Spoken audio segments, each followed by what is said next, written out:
تو یہ خط حضرت علی کا ہے جو میں آپ لوگوں کو پڑھ کر سنانا چاہتا ہوں۔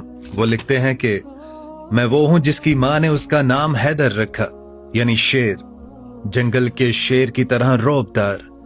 اور پتہ ہے میری خوش نصیبی کا آغاز میری پیدائش سے بھی پہلے کا ہو چکا تھا، لیکن شعور کی آنکھ کھلتے ہی میں نے خود کو جس ہستی کے خسارے محبت میں پایا وہ محمد مصطفیٰ صلی اللہ علیہ وآلہ وسلم تھے۔ یہ قدرت کا ایک عجیب اور خوبصورت فیصلہ تھا کہ نبی کریم صلی اللہ علیہ وآلہ وسلم کی پرورش میرے والد ابو طالب نے کی، اور جب میں دنیا میں آیا تو قریش میں قحط سالی کے باعث نبی کریم صلی اللہ علیہ وآلہ وسلم نے میرے والد کا بوجھ بانٹنے کے لیے میری پرورش کا ذمہ اپنے سر لیا۔ گویا میری گود نبوت کی گود تھی، میرے والد کا جھولا تھا، اور میرے کانوں نے جو سب سے پہلے آوازیں سنی وہ وحی الہی کے امین کی آوازیں تھیں۔ میری والدہ فاطمہ بنت اسد حضور اکرم صلی اللہ علیہ وآلہ وسلم سے اپنے سگے بچوں جیسی بلکہ ان سے بھی بڑھ کر محبت کیا کرتی تھی۔ یہی وجہ تھی کہ جب میری والدہ کا انتقال ہوا تو میں نے نبی رحمت کی آنکھوں میں آنسو دیکھے۔ آپ صلی اللہ علیہ وآلہ وسلم نے اپنی قمیض مبارک میری والدہ کے کفن کے لیے عطا کی اور خود ان کی قبر میں اتر کر لیٹے اور فرمایا، ابو طالب کے بعد میرے ساتھ سب سے زیادہ حسن سلوک کرنے والی یہی خاتون تھی۔ مہر نبوت کے بعد جب نبوت کا سورج طلوع ہوا تو میری عمر صرف 10 برس تھی۔ میں اس وقت بھی نبی کریم صلی اللہ علیہ وآلہ وسلم کے ساتھ سائے کی طرح رہتا تھا۔ ایک روز میں نے دیکھا کہ حضور اکرم صلی اللہ علیہ وآلہ وسلم اور خدیجۃ الکبریٰ عبادت میں مشغول۔ میں نے پوچھا، یہ آپ کیا کر رہے ہیں؟ تو آپ نے مجھے توحید کی دعوت دی۔ چونکہ میرا دل بچپن ہی سے کفر و شرک کی آلودگیوں سے پاک تھا اور میں نے کبھی بتوں کو سجدہ نہیں کیا تھا، اس لیے مجھے کرم اللہ وجہ کہا جاتا ہے۔ اس لیے حق کی آواز میرے دل میں فوراً اتر گئی۔ میں بچوں میں سب سے پہلے اسلام لانے والا خوش نصیب ٹھہرا۔ 10 برس کی عمر میں جب بچے کھیل کود میں مگن ہوتے ہیں، میں نے کائنات کے سب سے بڑے سچ کو پہچان لیا تھا۔ میں نے دیکھا کہ قریش مکہ آپ کا مذاق اڑاتے ہیں، آپ کو تکلیفیں دیتے ہیں، لیکن میرا ایمان ہر گزرتے دن کے ساتھ پختہ تر ہوتا چلا گیا۔ اور پھر وہ 3 سال جو ہم نے شعیب ابی طالب کی گھاٹی میں محصوری میں گزارے، وہ میری زندگی کے سخت ترین ایام تھے۔ بھوک، پیاس، بچوں کا بلکنا، قریش کا سماجی بائیکاٹ۔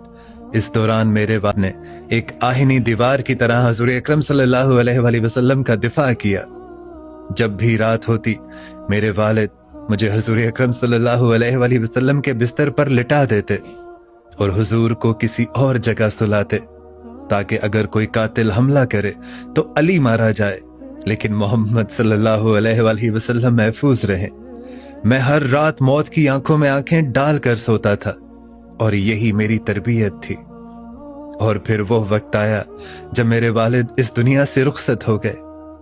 ان کی وفات کا غم مجھے اور حضور اکرم صلی اللہ علیہ وآلہ وسلم کو بہت گہرا لگا۔ میرے والد کی وفات کے بعد مکہ کی زمین ہم پر تنگ کر دی گئی، اور پھر وہ تاریخی رات آئی جب ہجرت کا حکم ہوا۔ کافروں نے دردہ دنی میں نبی کریم صلی اللہ علیہ وآلہ وسلم کے قتل کا منصوبہ بنا لیا تھا۔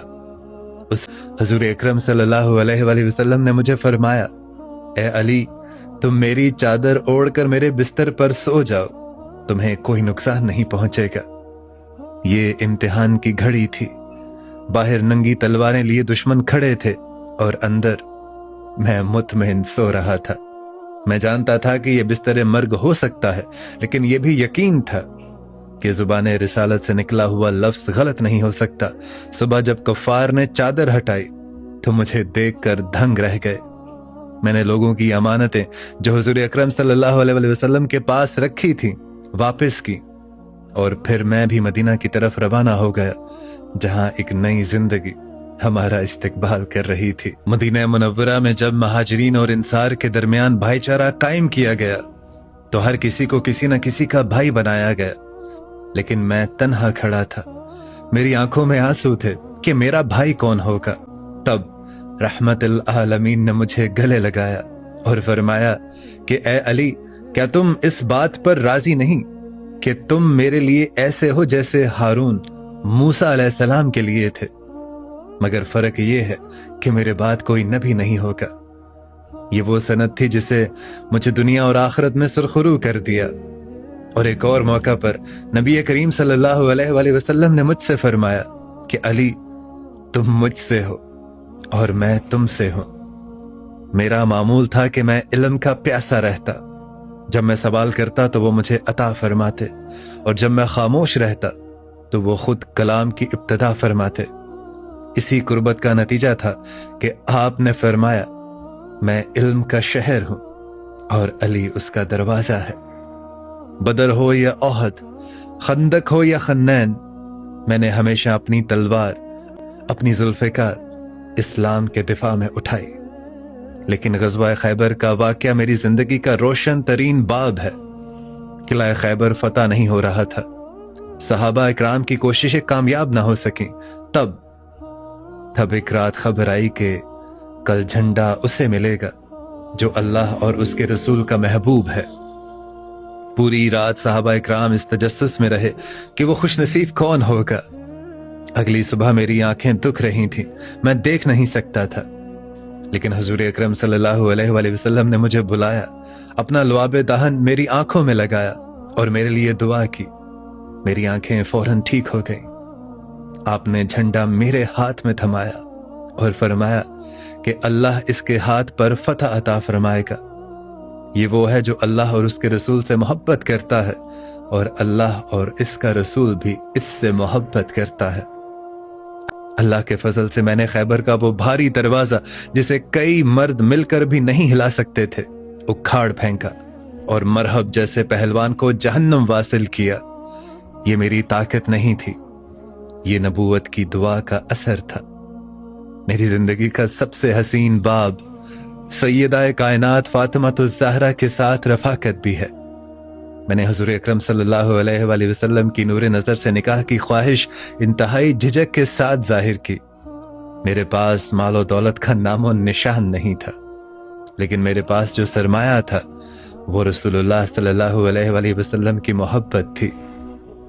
نکاح کے وقت میرے پاس مہر کے لیے صرف ایک زرہ اور ایک اونٹ تھا۔ میں نے وہ زرہ حضرت عثمان کو فروخت کی اور اس کی رقم سے عطر اور ضروری سامان خریدا۔ نبی کریم صلی اللہ علیہ وآلہ وسلم نے خود ہمارا نکاح پڑھایا۔ جہیز میں ہمیں کیا ملا؟ ایک دھاری دار بستر، 2 چادریں، ایک چکی اور ایک مشکیزہ۔ آج لوگ جہیز کی نمود و نمائش کرتے ہیں، لیکن کائنات کی سب سے عظیم خاتون کے گھر میں یہی کل اثاثہ تھا۔ ہماری گھریلو زندگی مشقت اور محبت کا امتزاج تھی۔ فاطمہ اپنے ہاتھوں سے چکی پیستی، یہاں تک کہ ہاتھوں میں چھالے پڑ جاتے۔ پانی کا مشکیزہ خود اٹھاتی، جس سے سینے پر نشان پڑ گئے۔ ایک بار جب انہوں نے خادمہ کی درخواست کی تو میرے آقا دو جہاں صلی اللہ علیہ وآلہ وسلم نے ہمیں دنیاوی مدد کی بجائے تسبیح فاطمہ کا تحفہ دیا، یعنی 33 بار سبحان اللہ، 33 بار الحمدللہ اور 34 بار اللہ اکبر کا تحفہ دیا، اور فرمایا یہ خادم سے بہتر ہے۔ اللہ نے ہمارے آنگن کو حسین اور حسن جیسے پھولوں سے مہکایا جو جنتی نوجوانوں کے سردار ہیں۔ زینب اور ام کلثوم جیسی بیٹیاں عطا کی۔ ہم اکثر فاقے سے ہوتے، لیکن ہمارے دروازے سے کوئی ساحل بھی خالی ہاتھ نہ لوٹا تھا۔ اور پھر وہ دن آیا کہ جب نبی کریم صلی اللہ علیہ وآلہ وسلم اس دنیا سے پردہ فرما گئے۔ نبی کریم صلی اللہ علیہ وآلہ وسلم کے وصال کے بعد میں نے صبر اور خاموشی کا دامن تھامے رکھا۔ میں جانتا تھا کہ امت کا اتحاد سب سے اہم ہے۔ میں نے خلفائے راشدین حضرت ابو بکر، حضرت عمر، حضرت عثمان کے دور میں ہمیشہ مخلصانہ مشورے دیے اور قاضی کی حیثیت سے خدمات سر انجام دی۔ اور پھر وہ اندھوناک وقت آیا جب حضرت عثمان کو شہید کر دیا گیا۔ مدینہ میں شور برپا تھا، لوگ میرے پاس آئے اور خلافت قبول کرنے کا اصرار کیا۔ میں نے انکار کیا، لیکن حالات کا تقاضا اور مسلمانوں کے شرازے کو بکھرنے سے بچانے کے لیے میں نے یہ بھاری ذمہ داری قبول کی۔ لیکن ہائے افسوس، میرا دور خلافت خانہ جنگیوں کی نظر ہو گیا۔ یہ میرے لیے سب سے بڑی اذیت تھی کہ مسلمان کی گردن کو کاٹ رہا تھا۔ میری زندگی کا سفر اپنے اختتام کی طرف بڑھ رہا تھا، لیکن مجھے موت کا کوئی خوف نہیں تھا، کیونکہ حضور اکرم صلی اللہ علیہ وآلہ وسلم نے مجھے میری شہادت کی خبر بہت پہلے سے دے رکھی تھی۔